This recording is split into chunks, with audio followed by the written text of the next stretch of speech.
vai ter que se arrepender, porque tem coisa que você escreveu ali que não era certo, decisões que você tomou que não era correta. Mas você vai colocar na mão dele. Você vai dizer: Jesus, eu me arrependo de não ter tomado essa decisão antes. Eu fiz coisas no impulso, eu manchei a minha história, eu envergonhei a minha família, eu fiz coisas que eu tenho vergonha, eu sou martirizado por isso. Aí Jesus vai dizer: está aqui.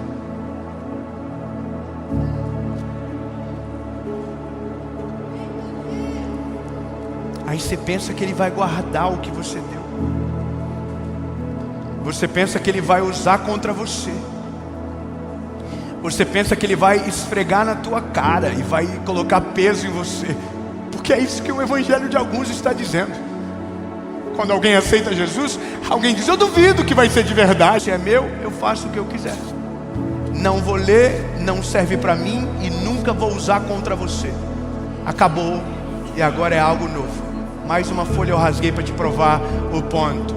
Se você quiser viver algo novo e não querer ser refém de história de ninguém, Deus precisa entrar na sua história. 2 perguntas, uma resposta. A primeira, para você que nunca entregou a sua vida a Jesus de verdade. E segundo, para você que estava com Ele nas mãos, com a história sua nas mãos dele, mas você tirou e está escrevendo sozinho. Está na hora de você voltar ao plano original. Entregar de novo. Voltar para Ele de volta.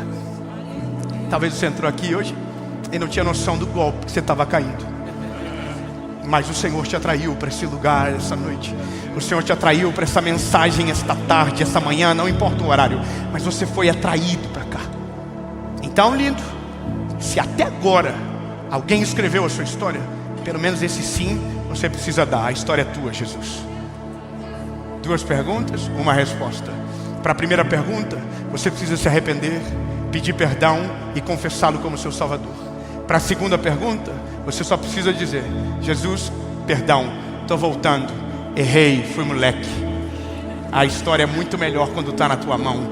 O Senhor é muito mais criativo de construir futuros extraordinários. Está aqui, Jesus, eu volto para a tua presença, eu volto para o centro da tua vontade. E é isso, amém? Uma pergunta, 2 perguntas, na verdade, 2 perguntas, uma resposta. Eu vou contar até 3, se a sua resposta for sim para uma dessas 2 perguntas, você levante a mão, a gente ora e faz a maior festa que esse lugar já viu. E aí na sua casa, onde você estiver trabalhando, você não precisa levantar a mão porque talvez vai ficar estranho, mas você vai fechar os olhos e vai orar comigo a oração mais importante da vida. Não haverá testemunhas hoje, mas haverá testemunhas da tua transformação amanhã. Quem quer tomar decisão? No 3, levante a mão. 1, 2, 3. Eu vou perguntar de novo. Alguém entendeu errado? Alguém entendeu que eu estou convidando para a Disney ou para uma Black Friday? Não, eu estou convidando você para a morte, lembra? Para que isso acabe, algo em você vai ter que morrer. Porque não vivo mais eu, mas Cristo vive em mim. Eu não estou convidando você para uma vida perfeita. Eu estou convidando você para a morte. Para que você possa dizer: eu não considero as coisas antigas, nem trago à memória as coisas passadas, porque morrer para mim é lucro e viver para mim é Cristo. Então entenda, pense bem. Não adianta hoje você dar e amanhã você tirar e se devolve. É constrangedor para você e para mim que te perguntei. Mas eu não estou tentando nem te convencer do sim, do não. Minha função é só perguntar e a do Espírito Santo convencer. Eu vou perguntar de novo. Se você desistiu, só permanece com a mão abaixada, não tem problema. Mas eu pressuponho que aqueles que levantarem a mão terão caráter para que amanhã continuem com a decisão de pé. Porque aquele que começou a boa obra é fiel para completar e ir até o final. 1, 2, 3.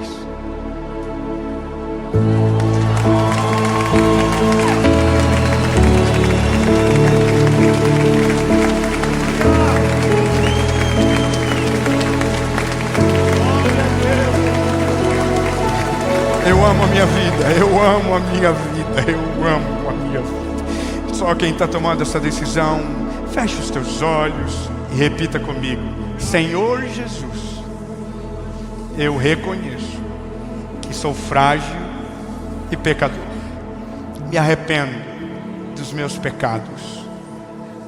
Perdoa-me e apaga o meu passado. E escreve o meu nome no livro da vida. Reconheço que Tu és meu único, legítimo e suficiente Salvador. E eu nunca mais serei o mesmo. A partir de hoje, eu sou propriedade única, exclusiva, sua, em nome de Jesus. Amém.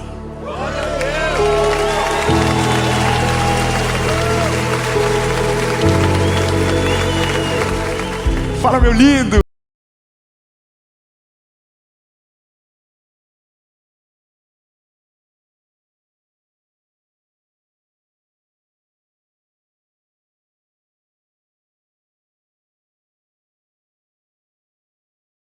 Fala, meus lindos, que bom que você está aí. Eu tenho certeza que você veio para essa mensagem por conta desse título: crise de ansiedade. Talvez seja exatamente isso que você está passando, ou é isso que tem tirado a sua paz. Eu tenho algo de Deus que vai produzir dentro de você algo que há muito tempo não tem: descanso.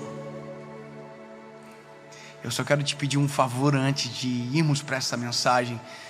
Curte o vídeo, manda para todo mundo que você puder. Quanto mais pessoas alcançadas por esta mensagem, melhor. Vamos fazer o seguinte, vamos colocar como uma meta de a gente conseguir mandar para amigos, sabe? De fazer isso e ir mais longe. Então curte o vídeo, comenta, compartilha e manda para quem você puder. Outra coisa importante, se você ainda não é inscrito no canal, se inscreva. Ativa o sininho, que toda segunda-feira, sem faltar uma, tem uma mensagem de Deus para você por aqui. Vamos pro vídeo. Evangelho de Jesus, conforme escreveu Mateus, capítulo de número 6, versículo de número 25 diz: Por isso eu vos digo, não andeis ansiosos quanto à vossa vida, pelo que haveis de comer ou pelo que haveis de beber, nem quanto ao vosso corpo, pelo que haveis de vestir. Não é a vossa vida mais do que mantimento, e o corpo mais do que o vestido?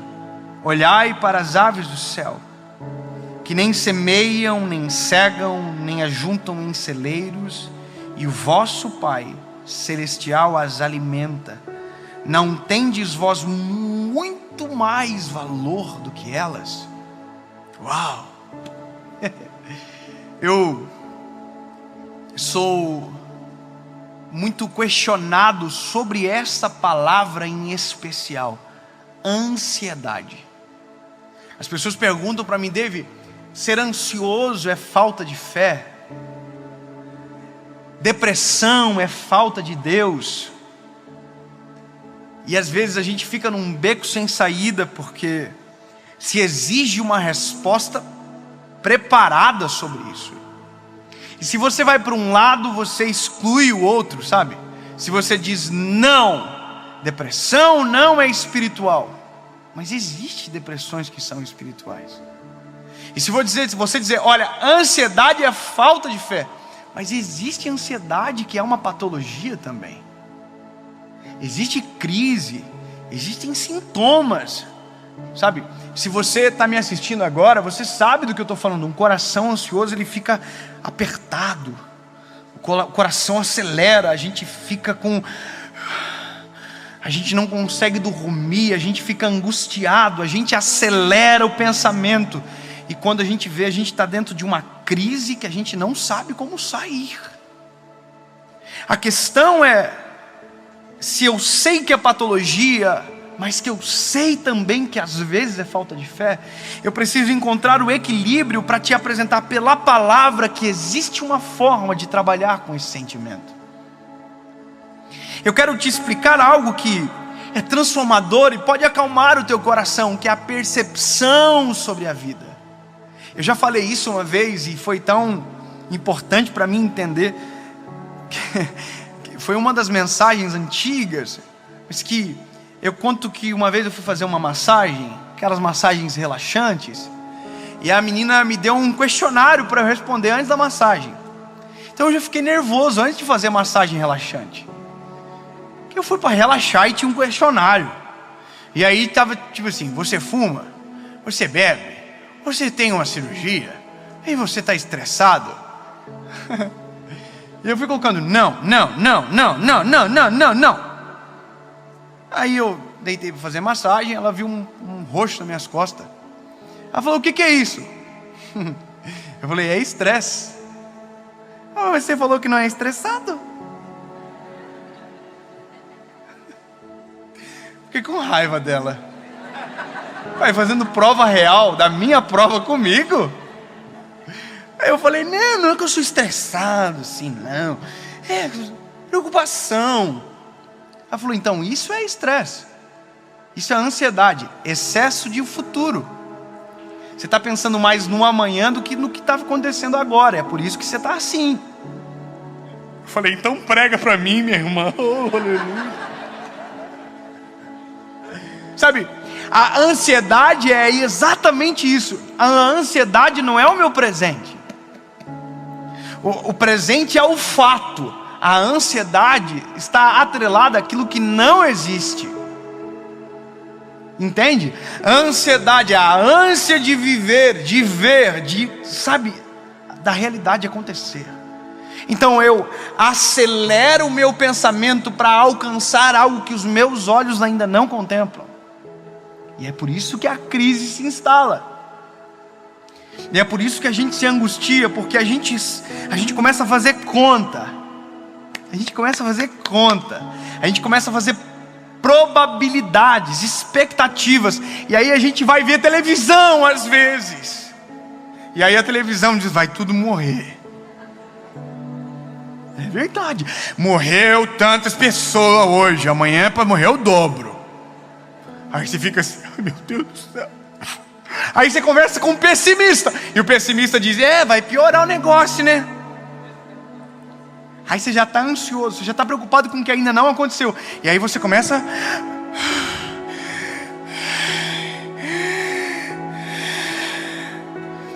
E aí se instala uma crise. Só que aí que está. Se a crise, a gente vai precisar de um remédio para administrar as emoções. O antes da crise, com uma oração às vezes resolve.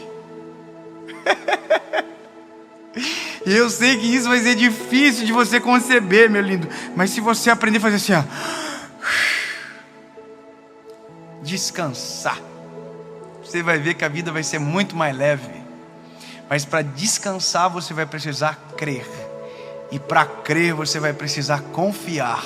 E para confiar você vai precisar entregar. E para entregar você vai precisar orar.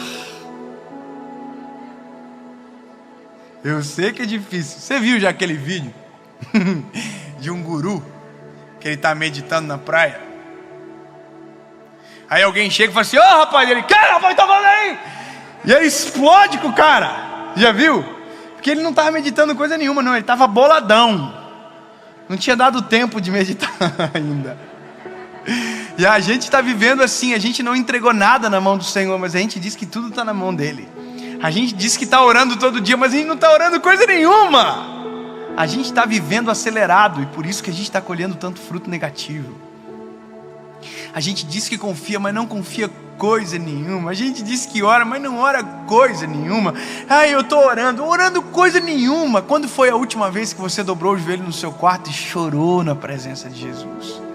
Quando foi a última vez que você acordou de manhã e antes de sair para trabalhar, você dobrou o seu joelho e disse: Jesus, eu consagro o meu dia nas suas mãos, Senhor. Eu coloco os meus planos, eu derramo sobre você, Senhor, toda a minha ansiedade, a minha angústia. Quando foi a última vez que você fez isso? Então, na verdade, nós estamos colhendo somente aquilo que nós estamos fazendo. E por isso estamos tão ansiosos, porque a gente começou a depositar as nossas confianças na notícia que sai na televisão. A gente começou a depositar as nossas esperanças no jornalismo. Ai, meu Deus do céu, morreu, eu vou morrer. A gente começou a colocar as nossas esperanças em índices de pesquisa. A gente está depositando a nossa fé naquilo que não é verdadeiro, naquilo que é volátil, que se altera, sendo que se nós entregássemos para o Senhor, teríamos a certeza do que iria acontecer. Existe um benefício de confiar em Deus, é saber que Deus não falha. Existe um benefício de confiar no Senhor, é saber que Ele não erra. Existe um benefício de entregar as mãos do Senhor, é saber que Ele não esquece de nada. É saber que Ele é perfeito em tudo que faz, que nenhum dos seus planos podem ser frustrados. Existe um benefício, mas que só sabe o benefício quem entrega, confia e descansa. Você já mandou fazer alguma coisa e você ficou desconfiado de quem ia fazer? Eu fui construir uma casa uma vez. Aí eu falei para ele assim: o senhor vai construir essa planta aqui, ó. Ele olhou a planta e disse: eu vou fazer. Eu falei: mas tá aqui, essa é a planta, tá? Irmão, que gente atribulada.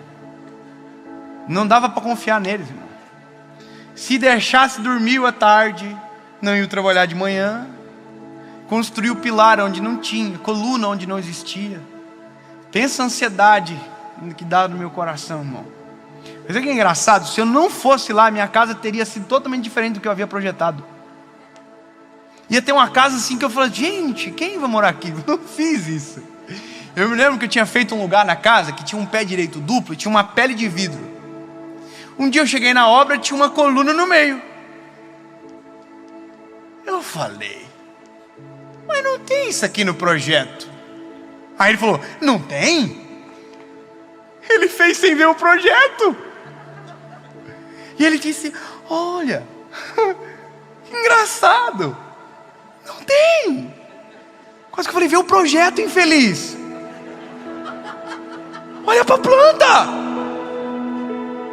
Confia no que eu estou aqui, ó. Aí, irmão, eu quase morria. Eu dizia: destrói a viga, tira daí, miserável. Um dia eu cheguei na obra, o reboco estava fazendo, a parede estava fazendo assim, ó. E eu não sou vesgo não, irmão. E eu não precisei nem de plumo. Eu olhei e falei: tá torto. Sabe o que o pedreiro me disse? A gente tira num reboco. Irmão, teve parede na minha casa que tinha quase 15 centímetros de reboco. Porque eles não estavam fazendo no projeto. E esse é o negócio. A gente pensa que Deus é igual. A gente pensa que Deus não sabe o projeto.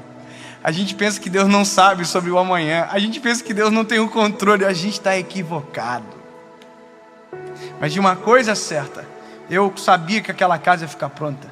Com parede torta, com parede... Foi muito suor, lágrima, confusão, treta, briga. Mas eu me lembro que eu subia para o andar superior, que não dá para subir para o andar inferior, então eu ia para o superior mesmo, né? Oh, Jesus. E eu me lembro que eu falava: Jesus, eu consagro a Ti, Senhor, esse lugar. Senhor, esse vai ser o nosso lar. E sabe, Deus já sabia dos planos, já sabia que a gente não ia morar ali por muito tempo, tudo já sabia. Mas a casa ficou pronta. Mas eu me lembro que uma vez, uma mulher que era vizinha daquela casa falou para minha mãe: olha, eu me emocionei centenas de vezes e o Dave nem sabe. Quantas vezes eu olhava da minha sacada, via ele chorando dentro da casa, com as mãos para cima levantadas, apresentando o Senhor aquela obra. Os meus olhos não viam a casa pronta. Os pedreiros atrapalhavam ainda mais para aquela casa não ficar pronta. Mas Deus já havia tudo preparado. Então eu posso desconfiar do pedreiro, eu só não posso desconfiar do Senhor. Eu posso aferir o plumo da parede que o pedreiro fez. Eu só não posso, desconfiar do que Deus tem planejado sobre mim. Existe uma coisa que precisa dominar o nosso coração. Tudo está sob o controle do Criador. E se eu confiar no Senhor, eu posso ter certeza, Ele não erra o projeto, Ele não esquece dos planos que fez. Ele tem meu controle absoluto, o controle absoluto sobre o ontem, sobre o hoje, sobre o amanhã, depois de amanhã. Se eu entender que é isso a realidade que preciso crer, Salmo 37 é o bálsamo da minha vida. Entrega o teu caminho ao Senhor, confia nele e tudo Ele fará. Tá com Ele, não preciso mais me preocupar. Não entendeu? Pode dormir agora.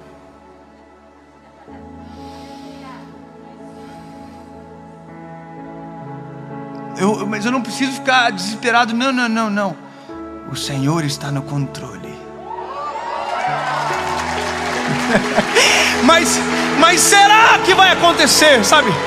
Don't worry, my little child, it's gonna be alright.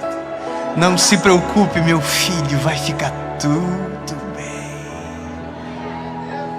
Mas não, o seu futuro está nas minhas mãos. Mas não. Se você entregou nas minhas mãos, confia. Se eu visto os lírios do campo, alimento as aves do céu, quanto mais não farei por vocês. Não estejais ansiosos por coisa alguma, antes todas as vossas angústias sejam conhecidas perante o Senhor, através das suas súplicas e ações de graças. E a paz que excede todo entendimento guardará o vosso coração e a vossa mente em Cristo Jesus.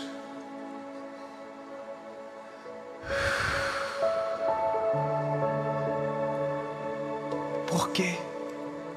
Que eu vou ficar me preocupando se sei que o Deus de toda a criação tem o controle sobre tudo. Eu quero ter mais filhos.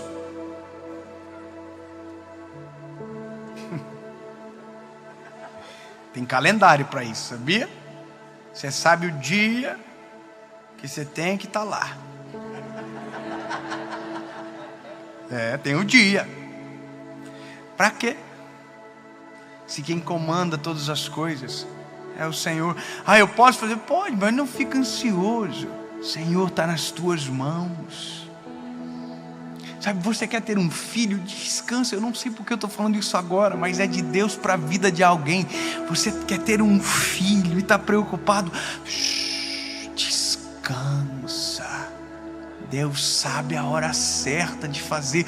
Eu preciso mudar de emprego. Eu estou dizendo, não. Calma. Descansa. Faz a tua parte. Deixa Deus controlar toda a história. Mas isso é confiar. Eu termino te dizendo algo. Para a gente viver uma vida mais leve. E como isso é bom. O conselho é muito simples. Ao acordar, não ligue o teu telefone. Não vá para a internet para ver notícia. Não veja quem postou. Não. Não veja televisão. Não. Dobre o joelho na frente da sua cama. Não falam que acordar com o pé direito dá sorte? Esquece. Quer ter sorte? Dobre o joelho. Feche os teus olhos. Diga: Jesus, eu não sei nem como eu vou te falar isso, mas eu preciso que o Senhor saiba. O Senhor é o dono da minha vida. E eu sei que o Senhor já sabe. Mas pode controlar. O Senhor é o dono. Pode controlar. Meu futuro está nas tuas mãos. Jesus, eu entrego o meu dia, os meus sentimentos, meu coração. Toma, Jesus. Acalma minha alma, meu espírito. Me faz viver um dia maravilhoso, Jesus. Paizinho, eu te amo. Obrigado pela minha esposa, pelo meu marido. Vai fazer. Jesus, te amo. Amém. Agora vai levantar. Não, calma. Pega a Bíblia. Só um textinho só. Olha, Mateus 13. Tendo Jesus saído de casa naquele dia, estava sentado junto ao mar. Estou lendo uma coisa aleatória aqui. E ajuntou-se muita gente ao pé dele. Olha, porque ele sabe o que faz, né? Tá vendo? E não estou nem pregando, só estou... E toda a multidão estava em pé na praia. E falou-lhe muitas coisas por parábolas, dizendo... Aí fechou o texto, leu o texto. Aí, pode ir embora agora. Vai viver. Você vai ver que vai ser diferente o seu dia. Você vai evitar crise. Alguém vai dizer, olha a notícia. Não, eu tenho uma boa nova. Tudo está sob o controle do Criador. Nada nem ninguém poderá frustrar os planos que Ele tem a meu respeito. Sabe, é diferente. É diferente. No meio do caos, no meio da tempestade, às vezes o nosso coração tenta acelerar o dia de amanhã, mesmo sabendo que nem sequer ele existe. Nossas emoções se atribulam, nosso coração se aperta e a gente tenta imaginar o que vai acontecer, e às vezes o cenário que criamos é totalmente diferente do que Deus tem para nós. Aprisionamos o nosso coração no que não existe e vivemos aquilo que não está preparado. Meu conselho para você é: não seja ansioso. O teu amanhã ainda não é teu, é só dele. Jesus, tu és o dono do meu agora e tu conheces o meu amanhã. Está nas tuas mãos. Eu confio que tudo o que fazes é perfeito.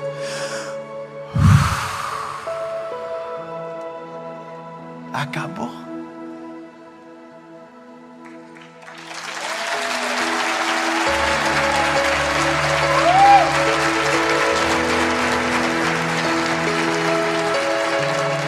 Jesus, nós depositamos sobre Ti todas as nossas angústias, todos os nossos medos, todos os nossos temores, tudo colocamos aos Teus pés, toda a ansiedade, todo o medo do porvir.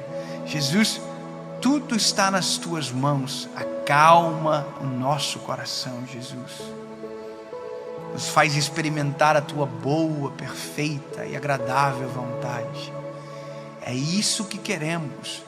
Não é o caos que nos apresentam na televisão ou na notícia.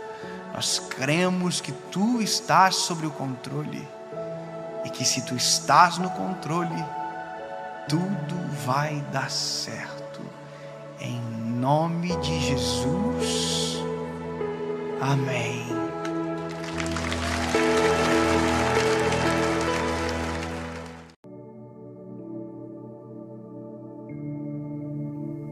Gênesis, capítulo de número 3, versículo de número 8 e 9 diz: ouvindo o homem e sua mulher os passos do Senhor Deus, que andava pelo jardim na viração do dia, esconderam-se da presença do Senhor Deus entre as árvores do jardim.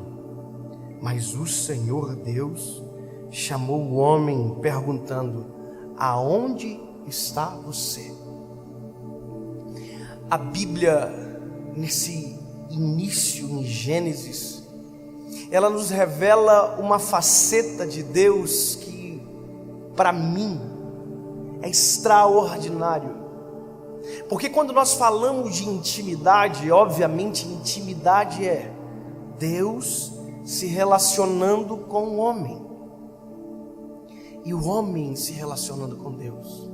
Só que para pensar o seguinte, que quando Deus se relaciona com o homem, não tem nada novo no homem que Deus não saiba. porque nada está oculto aos olhos do Senhor. Portanto, o privilégio de o homem se relacionar com Deus é nós conhecermos algo que não está acessível a nós. A intimidade nos dá acesso ao coração de Deus, a lugares que ninguém chegou. E Adão e Eva tiveram aquilo que basicamente ninguém teve, porque eles estão do início, eles são os primeiros. Eles acordaram simplesmente e ao abrir os olhos viram o Criador. O meu filho, quando nasceu, a primeira coisa que ele viu foi um pouco de luz, depois a minha esposa e depois um pouquinho de mim. Adão, quando nasceu, quando foi gerado e fôlego de vida através do sopro trouxe ar a ele, os olhos se abriram. E a primeira coisa que ele viu foi Deus. Você já imaginou que loucura? O alfa, o ômega, o princípio e o fim, o eu sou o que sou. O mais incrível se apresentou a Adão. A Bíblia diz que Deus fez a terra, fez um condomínio fechado chamado Éden, e colocou Adão e Eva para cuidar. Adão e Eva foram colocados lá dentro para viver em harmonia. Adão teve tarefas. Eu acho que era incrível imaginar isso. Eu não sei se você pensa dessa maneira, mas a minha cabeça talvez é um pouco infantil do que o normal. Eu fico lendo aquele texto quando diz que Deus fazia o animal e trazia para Adão dar o nome. Já pensou que cena? Deus fez um animal e trazia para Adão. Adão, o que você acha? Aí Adão dizia, olha, você está com uma cara de vaca. Estou criando, obviamente, mas é assim que aconteceu. Havia contato, intimidade verdadeira. Havia olho no olho. E a Bíblia diz uma coisa que para mim é extraordinário. A Bíblia diz que quando o Senhor terminou a obra dele no jardim, ele fez um pacto com Adão que todos os dias, na viração do dia, ele desceria e caminharia com Adão. Já pensou que loucura? Eu não sei o que você vai dizer, mas eu, se fosse o Adão, eu não faria mais nada. Eu ia sentar, ia me encostar numa árvore e ia dizer, eu quero a viração do dia. Eu só me levanto daqui a hora que o sol estivesse pondo, porque a melhor coisa do jardim não eram os animais, não eram as árvores, era a viração do dia, porque na viração do dia a graça do jardim descia e caminhava. Você imaginou? As dúvidas de Adão eram tiradas com Deus, a conversa era um homem com o eterno. Isso para mim é muito vivo imaginar. Deus descia no jardim. Você imagina a cena? Se você ler isso aqui, você vai ver. E Deus caminhava no jardim, entre as árvores. Parece que se eu fechar os olhos eu vejo Adão e Eva dizendo, está ouvindo? Ele desceu. Adão dizia para Eva, ô Eva, você está ouvindo o que eu estou ouvindo? É os passos dele, porque o jeito de ele caminhar é diferente. Aí quando eles ouviam os passos, a voz de Deus rompia do meio das árvores. Adão, aonde você está? E Adão dizia, eu estou aqui, Senhor. E aí eles se encontravam e caminhavam. Isso é vida. Vida. Caminhar com ele. Vida. Já pensou? Deus se permitir ser conhecido pelo homem é vida. E Adão teve isso e perdeu. E o que dói é saber que ele perdeu de maneira ridícula.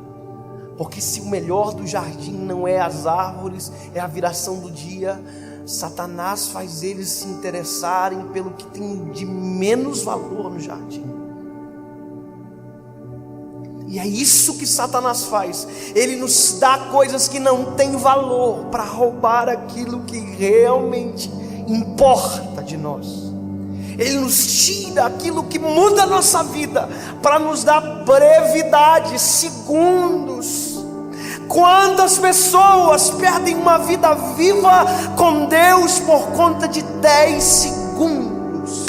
Perdem casamentos por conta de segundos, perdem os filhos por conta de segundos, e aí aquilo que era maravilhoso é ofuscado por nós. E esse por nós que me faz refletir o seguinte: hoje, pregando, eu ouço muita gente dizendo: Dave, essa vida com Deus é impossível que você fala, não dá para ouvir Ele do jeito que você fala. Eu nunca ouvi Deus falar do jeito que você diz que ouve Ele falar. E aí a minha pergunta é: Deus, será que justamente com a minha geração o Senhor está parando de falar? Será que justamente com a minha geração o Senhor está ficando de mal? Será que justamente agora, comigo, vivendo os melhores dias da minha vida, podendo pregar e falar de Ti em todos os lugares, as pessoas estão parando de ouvir? Minha pergunta é: será que Deus está de mal com a gente? Porque tanta gente reclamando. Tem gente que diz: ai, pastor, o céu é de bronze. Eu oro e Deus não me responde, não me ouve. Será?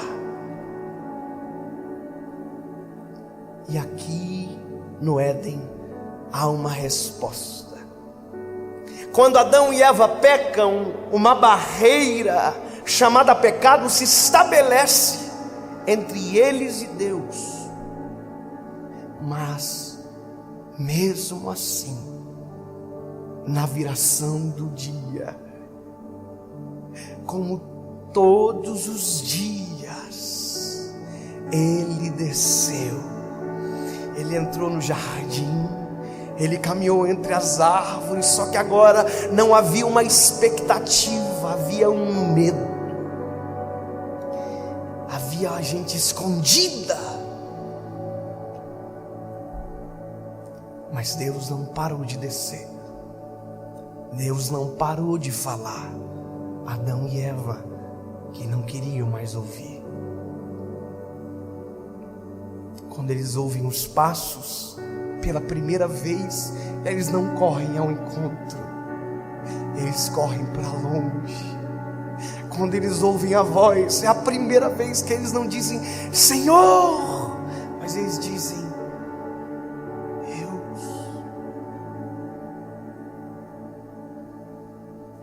Um dia eu estava na faculdade, ainda na época cursava, e o meu professor nos explicou algo muito interessante: os elementos da comunicação. E isso para mim foi muito interessante, porque como pregador, às vezes a gente pega aquele conteúdo e já para nós já vira uma pregação. Mas naquele dia Deus terminou essa mensagem. Deus completou no meu coração a resposta para a pergunta: será que Deus está de mal? Olha, é mais ou menos isso. Uma comunicação, para ser perfeita, é necessário que alguns pontos sejam respeitados. É preciso ter o emissor, é preciso ter o receptor, é preciso ter a mensagem e é preciso ter o código. O emissor é quem fala. Lógico, logo quem é o emissor nosso é Deus. E o emissor então fala, e pela palavra a gente entende que ele não para de falar. Segundo, nós somos os receptores, quem recebe. Emissor, receptor, mensagem. Mensagem é o conteúdo da conversa. E deixa eu te dizer, você pode até não gostar, mas Deus não fala senão pela palavra. Deus pode até usar um profeta, mas se o profeta não falar pela palavra, pode ter certeza que não foi Deus que falou com você, porque a Bíblia diz que Ele vela para cumprir a sua palavra. O nosso problema é que nós queremos ouvir a voz de Deus, mas muitas das vezes nós não queremos a opinião de Deus na voz. Quando eu era líder de jovens, os jovens iam perguntar para mim: pastor, é pecado namorar com gente que não serve a Jesus e tal? Aí eu dizia: você quer o que eu falo? Eu queria saber o que o senhor acha. Não, você quer saber o que eu acho ou o que Deus pensa? Não, o que Deus pensa. Aí eu abri a Bíblia: não vos prendais a um jugo desigual. Aí a pessoa: carnal. Sabe o que é isso? Nós não queremos a verdade. O que nós queremos, na verdade, é o reflexo nosso na voz de Deus. Tanto é que muita gente diz: Deus, eu quero que o Senhor me responda. E quando o Senhor diz não, você diz: por que o Senhor não me responde? Então, se nós temos o emissor, o receptor e a mensagem, fica mais fácil. Só que tem uma outra coisa, chamada código. Código é o idioma. O idioma que nós estamos conversando aqui agora é língua portuguesa. Todo mundo está entendendo. E sabe, um dia, isso aqui para mim foi muito claro. Foi um pastor na minha casa, pastor dos Estados Unidos, pastor Sente, falava só inglês. E a minha mãe, talvez é igual a sua mãe. A minha mãe é aquela mulher assim que ela limpa a casa 6 meses. Alguém chega lá em casa, ela diz: olha, não repara, tá meio bagunçado. Minha mãe, quando alguém senta para comer, ela encara. E ela pergunta: você gostou? E se você dizer que sim, ela coloca mais. Na cabeça da minha mãe, se você não comer e repetir, você não gostou. Só que naquele dia um problema se instalou na minha casa. O pastor não falava português e a minha mãe fala português, muito português. Ele chegou tomando café, minha mãe chegou: oi pastor, o senhor quer mais café?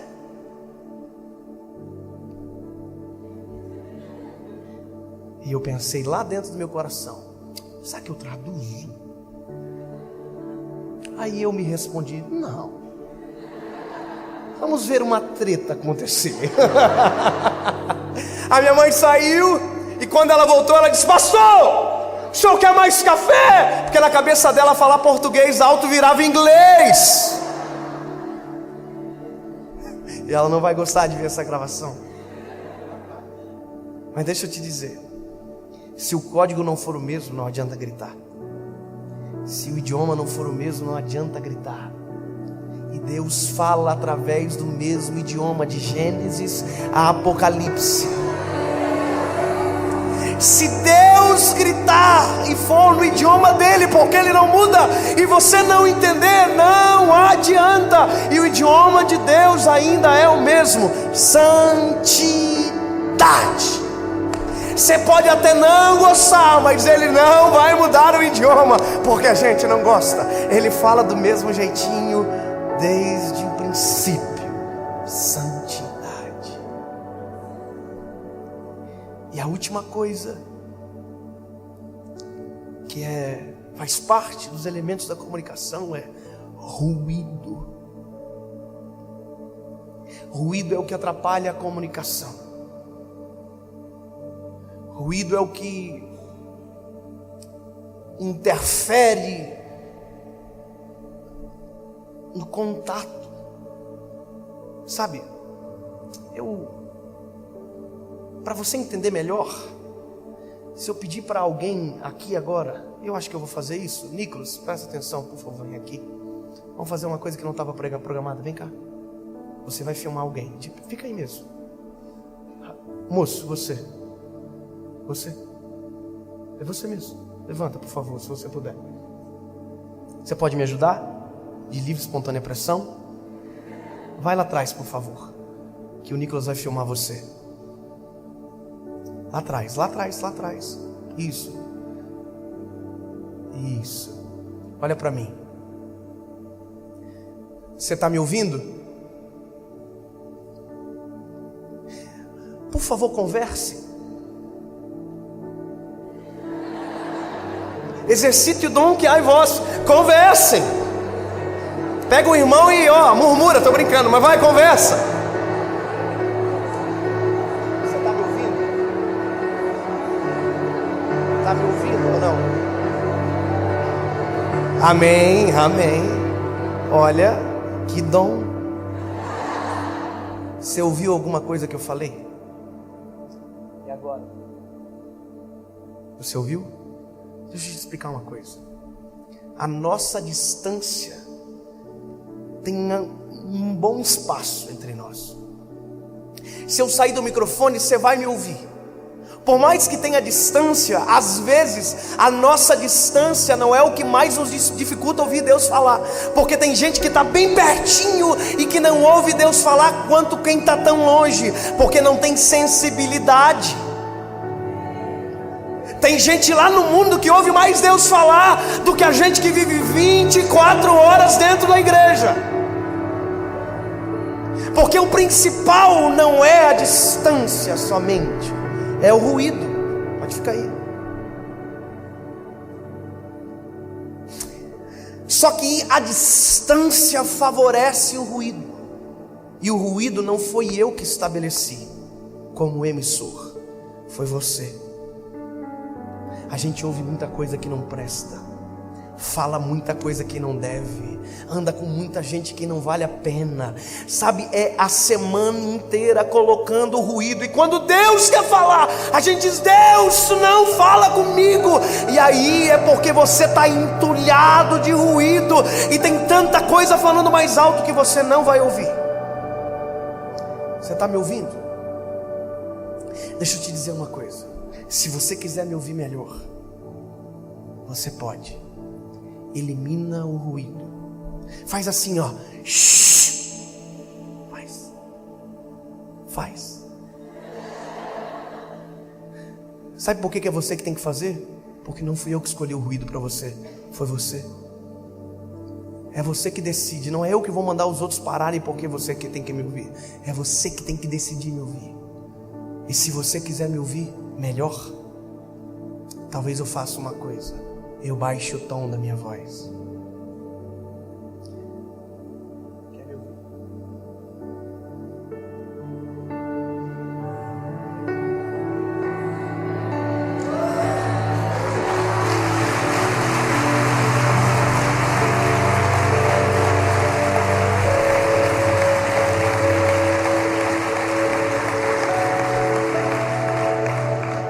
Para de reclamar.